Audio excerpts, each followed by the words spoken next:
اس وقت تو رام چند چلا گیا، لیکن ان کی بیگم بہت فکر مند ہو گئی۔ کچھ دن بعد ایک رات جب مولوی صاحب سب کھانا کھا رہے تھے تو رام چند اپنی فیملی کے ساتھ آ گیا۔ اس کی فیملی میں بھی اس کی بیوی اور ایک بیٹا تھا۔ وہ آتے ہی مولوی صاحب کے قدموں میں بیٹھ کر اونچی اونچی آواز میں رونے لگا اور معافی مانگنے لگا۔ مولوی صاحب نے اسے چپ کروایا، تسلی دی اور اس سے پوچھا کہ کیوں رو رہے ہو؟ اس نے کہا، مولوی صاحب میں آپ سے معافی مانگتا ہوں کہ میں نے خزانہ حاصل کرنے کے لیے آپ سے سخت لہجے میں بات کی۔ مولوی صاحب نے کہا، کوئی بات نہیں، میں نے تمہیں پہلے ہی معاف کر دیا ہے۔ رام چند نے کہا، پتہ نہیں آپ میری بات کا یقین کریں گے یا نہیں، مگر مجھے 3 دن سے ایک ہی خواب آ رہا ہے کہ کوئی کہتا ہے مولوی صاحب سے معافی مانگو اور مسلمان ہو جاؤ۔ تو میں سچے دل سے مسلمان ہونا چاہتا ہوں اور میری بیوی اور بیٹا بھی مسلمان ہونا چاہتے ہیں۔ مولوی صاحب کو اس بات پر یقین نہ آیا، مگر وہ خاموش رہے۔ انہوں نے کہا، پہلے تم لوگ سارے نہا کر صاف کپڑے پہن کر آؤ۔ رام چند نے کہا، آپ مجھے قبول کر لیں گے، مسلمان کر لیں گے؟ مولوی صاحب نے کہا، کیوں نہیں؟ رام چند اپنی بیوی بچے کے ساتھ نہا کے صاف کپڑے پہن کر آ گیا۔ مولوی صاحب نے اس کو پیش امام کے پاس لے گئے اور انہی کے ہاتھ پر اس نے اور اس کی فیملی نے اسلام قبول کر لیا۔ وہ کلمہ پڑھ کے مسلمان ہو گیا۔ مسلمان ہونے کی خوشی میں مولوی صاحب کی بیوی نے اس کی دعوت کی اور اس کی بیوی کو تحفے دی۔ پھر وہ اکثر مولوی صاحب کے گھر آتا تھا اور اس کی فیملی بھی مولوی صاحب کی فیملی سے ملتی تھی۔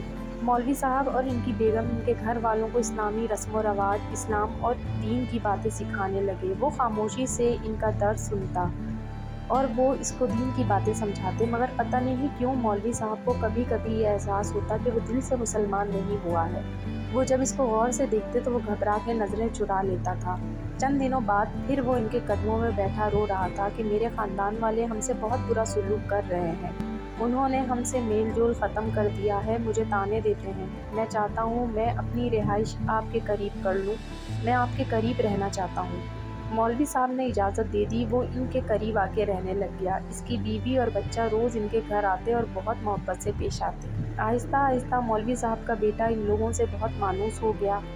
اب اس کی بیوی اکثر ان کے بیٹے کو اپنے گھر لے جاتی اور گھنٹوں اپنے پاس رکھ کر واپس ان کے گھر پہنچا دیتی۔ مولوی صاحب کو جب پتہ چلا تو وہ اپنی بیوی پر بہت ناراض ہوئے کہ بچے کو ان کے گھر کیوں جانے دیتی ہو، مگر مولوی صاحب کی بیوی کو ان پر مکمل اعتماد ہو گیا تھا۔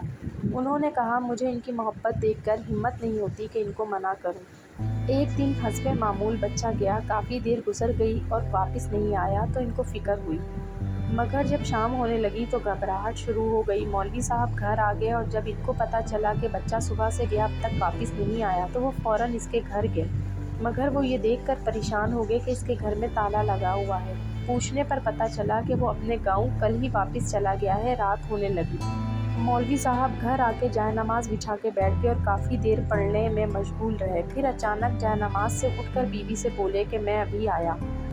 گھر سے باہر نکل گئے اور بڑی تیزی سے قریبی قبرستان گئے جس کی نشاندہی ان کو استخارے کے ذریعے ہوئی تھی۔ وہاں جا کے انہوں نے دیکھا کہ ان کا بچہ ایک درخت سے ٹیک لگائے اطمینان سے کھڑا ہے، سر کے بال منڈے ہوئے ہیں، ماتھے پر تلک ہے اور جسم پہ لمبا پیلے رنگ کا لباس۔ اس بچے نے ہاتھ میں ایک موٹی رسی کا سرا مضبوطی سے پکڑا ہوا ہے اور شاید دوسرا سرا دوسری طرف کوئی پکڑے ہوا تھا، کیونکہ رسی تنی ہوئی تھی اور کافی دور جا رہی تھی اور دور سے رام چند کی آواز آ رہی تھی، وہ زور زور سے کوئی اشلوک پڑھ رہا تھا۔ مولوی صاحب قرآنی آیات پڑھتے ہوئے تیزی سے بچے کے قریب گئے۔ اسی وقت ایک غیر انسانی وجود اس رسی پر تیزی سے چلتا ہوا بچے کے قریب آیا۔ مولوی صاحب نے بچے کے ہاتھ سے رسی لے کر آیت الکرسی پڑھتے ہوئے پیپل کے درخت کی ایک شاخ سے باندھ دی۔ جیسے ہی بچے کے ہاتھ سے رسی نکلی وہ مخلوق بڑی کریہہ آواز میں چیختی ہوئی واپس پلٹی۔ مولوی صاحب زور زور سے آیت الکرسی کا ورد کر رہے تھے۔ اسی وقت ان کا بچہ جیسے نیند سے جاگ گیا اور بے ہوش ہو کے گر پڑا۔ مولوی صاحب نے کچھ دعائیں پڑھ کر بچے پہ دم کیا اور اس کو ہاتھ پر اٹھا کر واپسی کے لیے مڑ گئے۔ اسی وقت رام چند کے جنتر منتر کی آواز بھی بلند ہونے لگی اور وہی شیطانی مخلوق رسی پہ نمودار ہوئی، رسی کے سرے تک آئی اور بچے کو نہ پا کر پھر تیزی سے پلٹ گئی۔ جب تک مولوی صاحب قبرستان سے نکل گئے تھے تبھی انہوں نے ایک دل کو چیرنے والی چیخ سنی اور چٹاخ سے کسی کو تماچا پڑنے کی آواز سنائی دی۔ مولوی صاحب جلدی جلدی گھر آئے، دوبارہ تازہ وضو کر کے جائے نماز پر کوئی ورد کرنے لگے اور بچے کو بیوی کو دیا کہ اس کو غسل کرا دو۔ ورد مکمل کر کے انہوں نے پانی پہ دم کیا اور بچے کے جسم پہ چھینٹے مارنے لگے۔ بچے کو ہوش آ گیا۔ انہوں نے دوسرا تعویذ لکھ کر اس کے گلے میں ڈالا اور دعا پڑھ کے حصار کھینچ دیا۔ پہلے والا تعویذ بچے کے گلے سے غائب تھا۔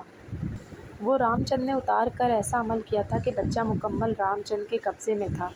دوسرے دن لوگوں نے دیکھا کہ رام چند قبرستان میں مردہ پڑا ہوا تھا۔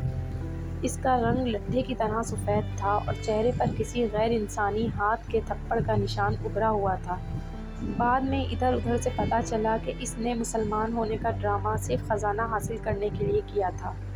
اس دن چاند کی 3 تاریخ تھی جب اس کو اپنے پنڈت کی ہدایت کے مطابق عمل پورا کر کے ایسے بچے کی قربانی دینی تھی جو چاند کی 3 تاریخ کو پیدا ہوا ہو اور مسلمان ہو اور اس کی عمر 4 سال سے زیادہ نہ ہو، مگر اس کو یہ نہیں پتہ تھا کہ مسلمان کی مدد خود اللہ تعالیٰ کرتا ہے اور شیطان کو ہمیشہ منہ کی کھانی پڑتی ہے۔ یہ مولوی صاحب کے قرآنی اعمال اور وظائف تھے جن کی برکت سے رام چند کا عمل الٹا ہو گیا اور وہ اپنی جان سے ہاتھ دھو بیٹھا۔